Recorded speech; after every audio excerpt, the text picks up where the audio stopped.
기준 업, 기분 업, 기운 업. 여러분께서는 지금 뉴스의 새로운 기준을 만드는 방송 김종대의 뉴스업을 듣고 계십니다. 저는 출근길의 동반자 김현정의 뉴스쇼 김현정입니다. 자, 기업의 이야기를 속속들이 들여다보는 투자업 코너입니다. 기업진단 전문가 최이배 전 의원님, 이창민 교수님 안녕하십니까? 예, 안녕하세요. 네, 안녕하세요. 네. 기업 진단 전문가로 바꿨네요. 기업 진단 전문가. 진단과 부담스러운데요? 처방까지 하시니까 네. 기업 뭐 아니, 뭐 지어주는 대로 그냥 쓰죠 뭐. 네. 아이고 뭐 감사합니다. 저희가 조금 지어진 게 마음에 안 드신 모양이에요. 놀래서. 예. 자, 오늘 어떤 그룹 진단할까요? 오늘 CJ그룹 얘기 좀 해보겠습니다. 아하. 뭐 특별히 선정하신 이유가? 뭐 최근에 이 택배 노동자들에 대한 네. 여러 가지 문제들이 있었고 뭐 예. 그런 와중에 아무래도 우리나라 그 택배 산업의 1등 기업이 CJ 대한통운입니다. 그렇군요. 예, 점유율 1위인가요? 예. 한 시장 40% 넘어가는 것 같아요. 47%. 예. 그럼 뭐 거의 과점 기업 비슷해 보여요. 그러니까 거의 리딩 기업이죠. 그래서 리딩 기업. 되게 네. 중요해요. 그래서 그래서 CJ그룹 오늘 하여튼 선정을 했습니다. 좋습니다. 그 택배 기사의 노동 실태 정말 그 많은 어떤 열악한 조사 결과가 속속 발표되고 있습니다. 예. 좀 그 업무 환경 어떻습니까? 지금 노동부가 네. 지난달 11월 달에 이제 CJ 대한통운 등 주요 택배사 4곳에 예. 택배 기사 1,862명에 어. 대해서 이제 온라인 설문 조사를 했어요. 예. 그래서 이제 그 두 가지로 이렇게 구분을 했습니다. 그러니까 성수기 때하고 비성수기 때의 노동 실태가 어떤지를 네. 이제 물어본 거죠. 차이가 많이 나겠죠? 예, 그래서 이제 그 하루에 몇 시간 근무했느냐라고 물어봤더니 성수기 때는 14시간 이상 근무했다라는 분이 40%가 넘어요. 14시간 이상입니다. 예. 그리고 이제 뭐 12시간에서 14시간 일했던 것이 35% 정도. 아하. 그러니까 뭐 거의 한 12시간 이상 근무하신 분들이 75% 정도 되는 거죠. 굉장히 네. 많고. 이게 이제 성수기 때고 비수기 때는 조금 낮아져서 예.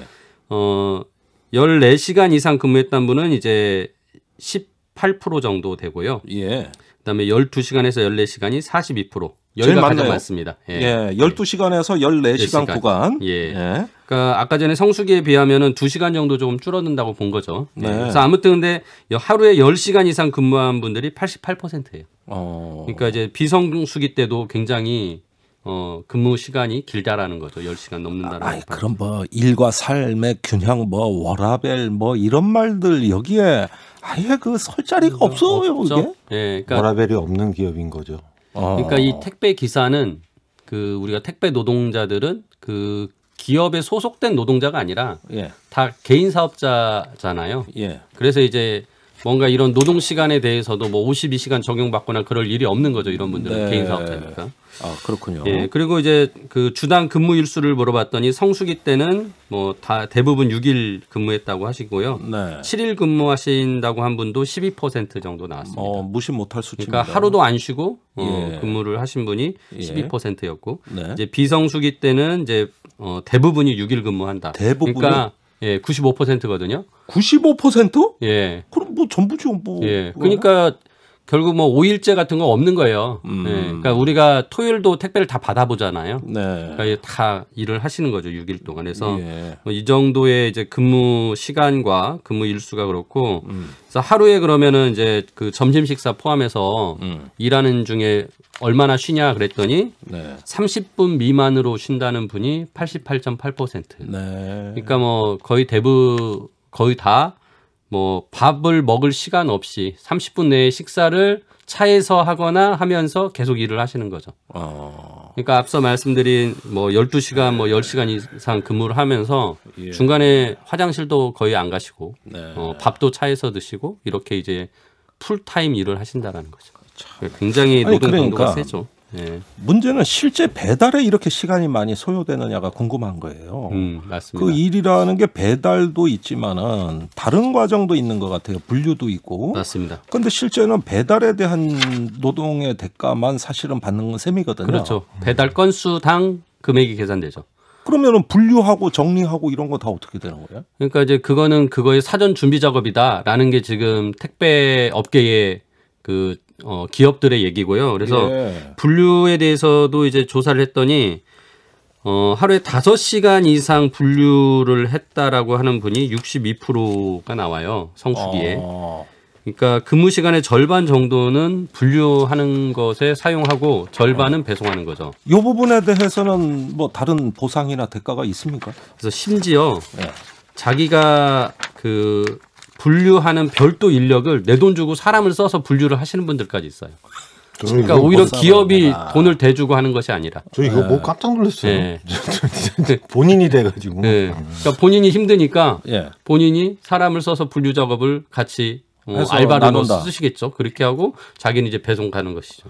아니 그래서 예컨대 4,500만 원 벌었다 할지라도 그렇게 부족한 일손 그 아르바이트 값 줘야 되고 맞습니다. 그다음에 자기 차 운영비, 기름값, 그렇죠. 기름값 점심값 전부 다 떼야 될 거 아니야. 나중에 보험료도 있을 거 아닙니까? 차량 같은 경우. 그러니까요. 그래서 이제 택배 기사분들이 굉장히 일을 많이 하고 계시지만 임금 수준은 이제 굉장히 낮은 것 같고, 근데 이게 이제 또 일괄적으로 좀 평가는 하기가 좀 어려운 것 같아요. 워낙 개인 사업자다 보니까 양이 달라가지고 그래서 이제 거기까지는 안 나왔는데 아무튼. 분류 작업이 그렇게 많이 시간이 든다라는 것이 이번에 이제 확인이 된 겁니다. 네. 자, 그러다가 사망 사고가 기어이 일어났습니다. CJ 대한통운에서 일어났죠. 역시 과로사로 보여집니다. 고 김원종 씨 같습니다. 이 문제가 이제 사회적으로 공론화되니까 CJ 측에서는 어떤 입장을 내놨습니까? 지금 CJ가 그래서 워낙 사회적 압박이 커지니까요. 이 분류 작업을 하기 위해서 3,000명의 인력을 증원하기로 했어요. 아, 그래요? 그러니까 주로 분류에 투입하는? 그러니까 분류는 이제 자기네 자체적인 업무라고 인정을 하는 거고. 그래서 이제 그 분류 작업을 3,000명이 새롭게 들어와서 일을 하면 이제 아무래도 CJ 쪽에 일을 하시는 택배 기사님들은 이제 배송만 중심으로 할 수 있게 되는 거죠. 아니 큰 변화입니다. 엄청 큰 변화죠. 5시간 이상 그 분류만 하던 시간이 절약되는 거 아닙니까? 맞습니다. 엄청나게 이건 수준이 올라가네요. 그대로 시행이 되는가요? 지금 CJ는 뭐 이미 그거를 그 기업 그 IR 하는데 투자자들한테까지 다 설명을 했고요. 그래서 연간 이제 뭐 얼마 정도의 비용이 더 드는데 뭐 이런 거 다 자기네가 감내할 수 있다라고 뭐 이렇게 투자자들한테 설명까지 했으니까 뭐 이대로 이제 진행될 거라고 보고 계속 뭐 사회에서 또 감시를 해야죠. 이거를 철회하기는 쉽지는 않겠죠. 지금 워낙 택배 이거 문제도 있고 사회적 약속이니까 이 CJ 그리고 이미지도 있고요. 그런 거에서 뭐 굉장히 중요한 문제라고 봐요. 자, 이게 노동부의 감독 사항이죠. 노동부가 이런 노동 실태들 다 감독하게 돼 있는 거죠. 지금 이제 노동부하고요. 이게 또 이 택배 회사하고 중간에 대리점이 끼어 있고 이 택배 노동자로 연결이 됩니다.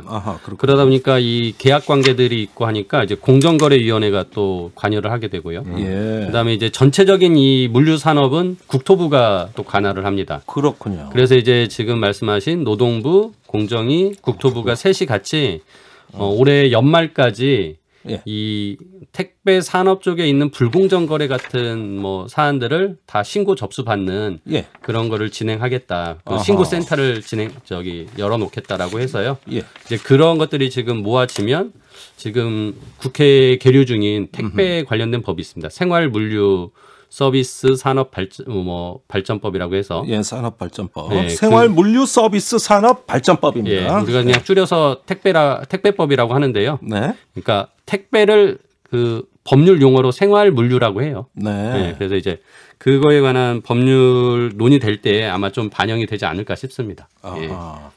자, 그러면은 이번 정기국회에서 반드시 통과시켜야 될 필수 입법인데 이 부분 잘 될지 모르겠습니다. 요즘 국회 사정이 또 상당히 혼란스러워지니까. 그러니까 뭐 9일날 정기국회가 끝나니까 뭐 그때 한번 두고 봐야 되는데요. 근데 이제 지금 이게 택배 노조 쪽에서도 좀 불만이 있고 기업 쪽에서도 불만이 있어요. 그래서 좀 더 논의가 되고 아까 말씀드린 연말까지 이런 신고 사항들을 다 받아가지고 좀 더 논의를 해서 더 잘 다듬어서 만들어 볼 수도 있다. 하지만 이제 많이 미룰 일은 아니고 최대한 빨리 좀 해야 된다라는 생각입니다. 그리고 대표적인 민생 입법이고 개혁 입법인데 제가 보기엔 지금 이낙연 대표님 조금 긴장하셔야 될 것 같아요.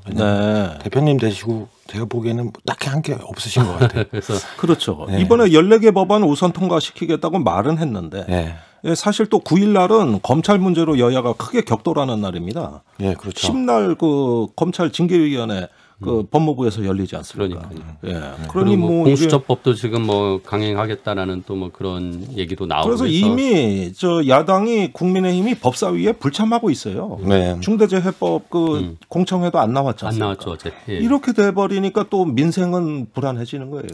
그래서 뭐 이제 아무튼 민주당이 혼자라도 좀 이런 개혁 입법과 민생 입법들 잘 챙겨서 근데 이제 국민의힘이 없어도 좀 이렇게 뭐 이해관계자들 얘기 잘 들어서 좀 진행했으면 좋겠다는 생각이 들고요. 알겠습니다. 최 의원님의 의견이었습니다. 국회 전달되길 바랍니다. 자, 전달되라고 하신 거잖아요.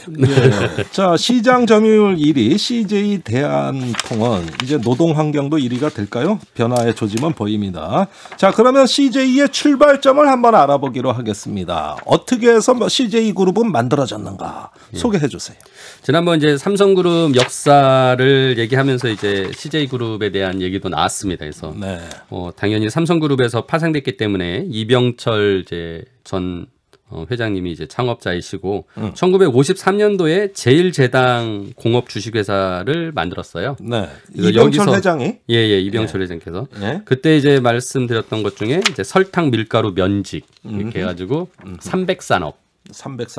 이게 다 그 우리가 전후 원조를 받았던 물품들이죠. 이제 이거를 가지고서 아무튼 설탕을 만드는 것을 1953년에 시작을 해서 11월 5일 날 최초로 설탕을 공장에서 뽑았어요. 그래서 이게 지금 CJ그룹의 창업일로 기념하고 있는 날입니다. 그러니까 설탕을 원조로 한 기업인데 후에 이제 그 밀가루 몇 가지 사업을 더하면서 삼성그룹에서 분리되기 시작합니다. 그 과정을 좀 설명해 주세요.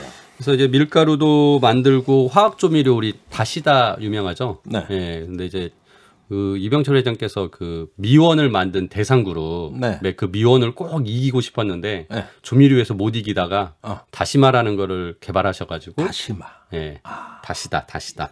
그래서 생각납니다. 그게 이제 때 한참 먹었어요. 그래서 이제 조미료 시장도 석권을 하셨다고 하고요. 아무튼 이제 이렇게 해서 60년대, 70년대를 이렇게 식품 관련된 사업으로 이제 키워왔고 1993년도에 삼성그룹에서 계열 분리를 했습니다. 그리고 나서 이제 계열 분리되고 나서는 이제 그 그룹 내에 건설회사도 만들고 또 시스템 SI 업체도 만들고 또 우리 많이 잘 알려진 이제 엔터테인먼트 관련 CJ 엔터테인먼트, CJ ENM이 이제 나중에 다 모았죠. 그래서 이제 미디어 사업에 진출을 했고요. 그래서 뭐 식품, 그다음에 외식, 그다음에 건설, 문화산업 쪽에 굉장히 성장을 많이 했고 2007년에 이제 CJ 지주회사 그룹 체제로 전환이 됐습니다. 가만 있자. CGV도 여기 소속인가요? 맞습니다. 영화관. CJ CGV도 요즘 좀 골칫덩어리가 돼 있죠. 그렇죠. 코로나 때문입니다. 그래서 2012년에 아까 우리 쭉 택배 얘기했던 CJ 대한통운도 인수해서 이제 물류 쪽에 1등 기업까지 포함을 하고 있는 큰 그룹으로 성장을 했습니다. 자, 그러면은 그 물류로부터 영화, 음악, 뮤지컬, 문화산업까지 진출한 이런데 제일 큰 규모가 이 중에 뭡니까? CJ그룹에서 제일 덩치 큰 거. 지금 코로나 전까지는 아마 미디어 이쪽 엔터테인먼트 미디어 쪽 사업부였는데 제일제당. 그다음에 이제 제일제당. 근데 뭐 다 모르겠네요. 비중이 다 비슷했을 것 같아요. 굉장히 크고요. 근데 이제 그 중에서 미디어 사업 부분이 굉장히 그 한류를 또 이끌고 가는 그런 산업으로서 굉장히 각광을 받았었죠. 근데 요즘은 이제 CJ 대한통운하고 그다음에 옷쇼핑 이런 것들이 이제 돈을 벌고 있죠. 자, 한류 열풍이 시작되다 보니까 이 엔터테인먼트 사업은 굉장히 그 성장을 했었을 것 같아요. 그래서 그 이병철 창업주가 이런 말씀을 하셨대요. 그 문화가 없으면 나라가 없다. 이제 이런 또 상당히 또 품격 있는 말씀하셨네요. 말씀하셔서 이렇게 CJ가 이제 글로벌 문화 산업을 키운다라는 또 그 사명감을 가지고 진행을 했다고 하고요. 그렇군요. 그래서 뭐 2012년도에 이제 한류 문화 페스티벌을 미국에서 크게 열었고, 네. 예, 그다음에 이제 2015년도에 박근혜 정부 때는 그 우리 창조경제 뭐 이런 거 나왔을 때 예. 그걸 엮어서 CJ 문화 창조 융합 센터 뭐 이런 걸 이제 만들어서 열심히 또 정부가 하는 일에 같이 또 동참하게 됐습니다. 뭐 창조경제가 뭐 창조적이긴 했습니까? 어땠습니까? 네. 근데 아무튼 뭐 우리 그 한류 열풍으로 이제 굉장히 그 커지고 그다음에 음악 쪽에도 케이블 채널인 이제 그 엠넷이라는 예. 걸 운영하면서 굉장히 또 그 대중 음악에 예. 굉장히 그 큰 역할을 했고요. 예. 뭐 심지어 대중 음악의 절반 정도의 저작권을 CJ가 가지고 있다. 그렇습니까? 이런 얘기도 있습니다. 야, 그럼 거의 황제네, 황제. 예. 예, 업계의 황제입니다. 자, 이렇게 겉으로 보면 화려하고 또 많은 기여를 하는 어떤 그 아주 그 우리가 좀 눈여겨보는 기업인데 내부로 들어가면 어떠냐? 역시 또 크고 작은 재벌들은 또 예? 예, 항상 예. 문제점을 가지고 있죠. 예. 주로 뭐 어떤 일이 있었습니까? 이제 지금 회장인 이재현 회장이 아무튼 경영권을 갖게 되는 과정을 보면은요. 네. 그러니까 그 아버지가 이맹희 씨로 네. 그 이병철 회장의 장남이었는데 네. 그 아버지가 장남에게 안 물려주고 네. 예, 이제 그 삼남인 이건희 회장에게 그룹의 경영권을 물려주는 과정에서 그러면은 이제 우리 큰 집은 아무것도 못 받는구나라고 하고 이 이재현 지금 회장이 네. 그러니까 이병철 회장의 장손이죠. 예. 손자. 장손이 예, 그냥 다른 일반 기업 그래서 네. 시티은행에 입사를 했어요. 네. 1983년에. 그때 기분이 씁쓸했겠네. 그러니까 이제 아버지하고 할아버지가 그렇게 의절한 상태여서 자기는 예. 그냥 일반 회사에 가서 그렇게 직장인으로 시작을 해야겠다라고 했나 봐요. 근데 이제 85년도에 이병철 회장이 이제 장손을 불러서 예. 야, 나의 장손이 남의 회사에서 그렇게 밥 먹고 사는 게 맞냐? 그건 아닌 것 같다. 그래가지고 그래서 제일제당으로 입사를 시켰습니다. 그렇군요. 네. 그래서 이제 제일제당은 그러면 이쪽 그룹은 다시 그 장손 쪽에 주나보다라고 다들 예상을 했고 그대로 진행이 됐죠. 예. 꼭 사도세자 비슷하네. 영조가 사도세자로 자기 아들을 비참하게 보냈잖아요. 근데 그 손자는 아닌 거요. 그래가지고 그 사도세자 아들을 정조가 이렇게 다시 너는 해야 돼. 네 아버지는 아니지만 요거하고 똑같네. 좀 뭐 비슷한 것 같습니다. 그런 생각은 전혀 못했었는데. 그래요? 적절한 비유인데요. 네. 그래서 이재현 회장이 이제 아무튼 이 CJ 그룹의 전체 지배권을 이제 장악을 해야 되는 상황이 된 거죠. 네. 그래서 이제 주식을 계속 모아야 되는 상황인데 이 모으는 과정을 보면 아주 그냥 전형적인 뭐 수법이에요. 그래서 이제 신주인수권이라는 거를 활용하거나 합병하고 뭐 분할하고 하면서 지주회사 전환 이렇게 그런 단계를 거치면서 굉장히 적었던 지분율인데 뭐 지금은 이제 CJ 그 지주회사의 지분을 아주 안정적으로 장악할 수 있는 지분을 이제 40% 넘게 확보를 했죠. 예, 그래서 이제 그 과정이 이제 뭐 여러 가지 좀 문제가 좀 있었습니다. 그러니까 뭐 법률적인 문제는 아닌데 그 과정에서 뭐 회사규의 유용이랄지 또 일감 몰아주기로 해서 키운 회사를 이렇게 이용해가지고 지분을 늘린달지 하는 그런 과정이 있었고요. 그래서 이제 뭐 그렇게 해서 2007년에 아무튼 지주회사 전환해서 지배권을 장악을 했는데 실제 이제 사고가 터진 건 2013년이었어요. 이제 13년도에 이재현 회장이 비자금을 조성했다라는 이제 혐의로 수사를 받았고 수사 시작하자마자 2개월 후에 구속이 됐죠. 그래서 굉장히 이례적인 거죠. 이례적이었죠. 왜 이례적입니까? 재벌 총수도 사실 검찰에서 조사 시작하고요. 이게 구속 기소랑 불구속 기소잖아요. 근데 구속 기소하는 경우들이 그렇게 많지가 않아요. 뭐가 단단히 찍혔나 보네. 네, 그러니까 이제 범죄 혐의가 검찰이 보기에 굉장히 중요했던 거죠. 매우 재질이 안 좋았나요? 그래서 이제 당시에 뭐였냐면은 한 수천억 원의 비자금을 이제 국내외 그 임원들의 명의로 차명으로 관리하면서 546원을 탈세하고 뭐 963억을 회사 자산을 횡령했다. 그리고 개인 부동산을 구입하면서 해외 법인의 돈을 써서 56억 원의 손해를 끼쳤다. 이제 이런 사실들이 혐의 내용으로 밝혀져서 결국 뭐 이제 구속이 됐고 그래서 이제 구속이 되었는데 이분이 이제 몸이 편찮으셨어요. 예. 그 유전적으로 좀 집안에 내려오는 병이 있어서 예. 이분이 이제 막상 최종적으로는 그 2년 6개월에 예. 실형을 그 선고받았는데 거의 모든 기간을 이제 서울대 병원에서 수술하고 뭐 수술 받고 입원해 계셨었죠. 아 그렇군요. 하여간 뭐 우리나라 재벌 얘기하면은 도대체 맨 뭐든 그 탈법, 불법 이런 얘기 안 하고 어떻게 얘기가 진행이 안 돼 얘기가. 그리고 이제 이 CJ를 보시면 네. 이게 다른 재벌하고도 조금 독특하다고 볼 수 있는 게 뭐가 있냐면요. 네. 왜 저희 가끔 이제 뭐 술자리 같은 데서 왜 이렇게 재벌 회장들은 그렇게 그냥 경영을 하려고 그러냐. 네. 그냥 배당금 받고 주식 좀 오르면 가지고 있는 주식 팔고 편하게 살면 되지. 이런 의문들을 자주 던지시거든요.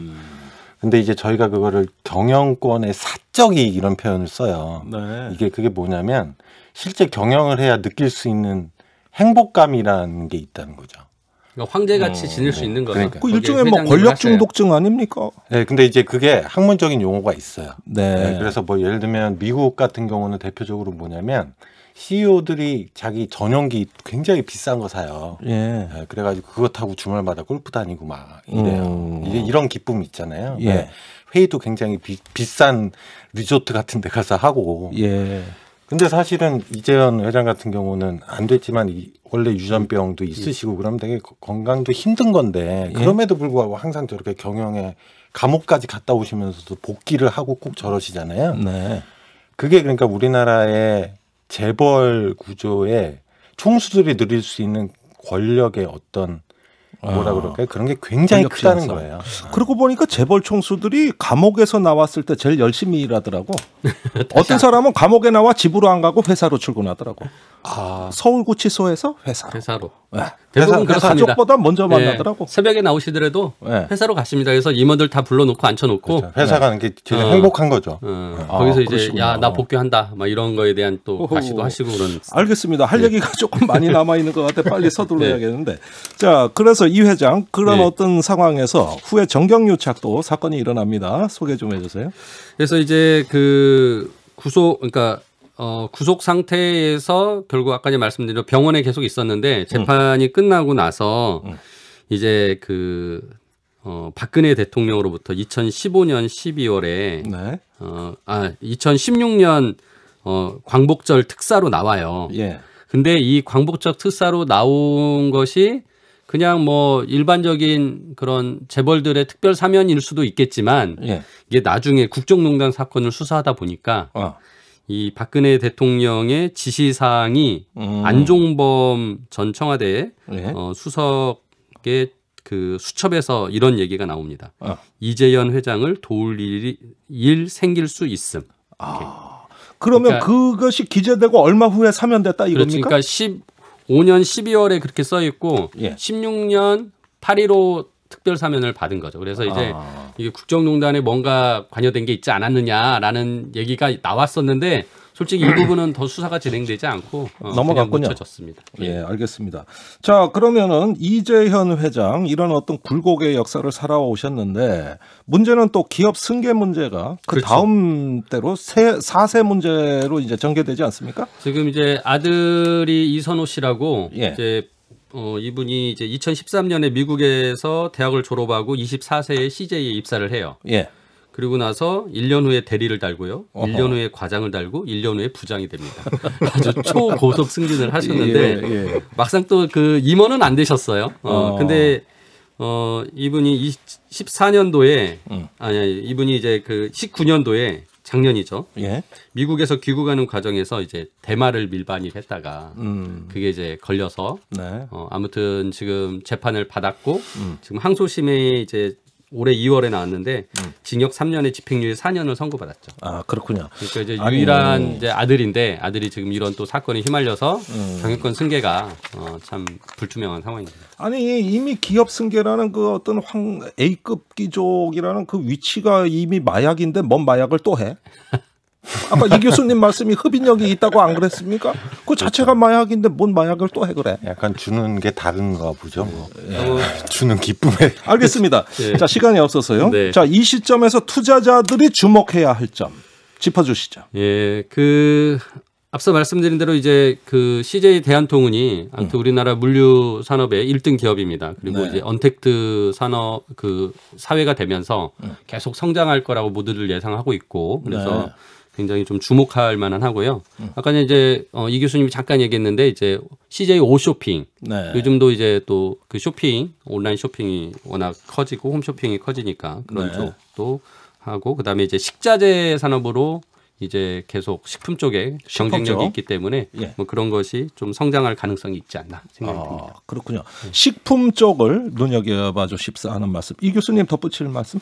네, 뭐 저도 CJ 대한통운 보니까요. 이제 저 택배 노동자 문제랑 좀 연관을 시키면 이제 이런 것들의 처우 개선 이런 거 굉장히 중요한데 그러면 이제 그런 처우 개선을 하다 보면 기업 입장에서 비용이 될 수도 있는데 지금 시장에서 예상은 대한통운 계속 주가 오를 거라고 봐요. 이제 그만큼 성장성이 있는 산업이거니까 뭐 이재현 회장 입장에서도 처우도 좀 개선시키면서 기업의 이미지도 개선시킬 수 있는 굉장히 좋은 기회거든요. 뭐 그런 것까지를 조금 참고해서 기업 정책을 해주시면 좋을 것 같아요. 그게 알겠습니다. 아까 말씀드린 미디어나 엔터테인먼트가 이제 지금 굉장히 하향 곡선인데 뭐 이런 것들에 대해서 새로운 사업 개발을 해서 뭐 예를 들어서 넷플릭스 같은 데는 오히려 더 잘 되잖아요. 그러니까 이제 컨텐츠 중심의 어떤 뭐 사업으로도 뭐 전환해 볼 수 있는 기회가 되지 않을까. 알겠습니다. 자, 항상 두 분 말씀 듣다 보면 시간이 모자라다는 느낌이 듭니다. 오늘 최이배 전 의원님, 이창민 교수님 감사합니다. 예, 감사합니다. 네.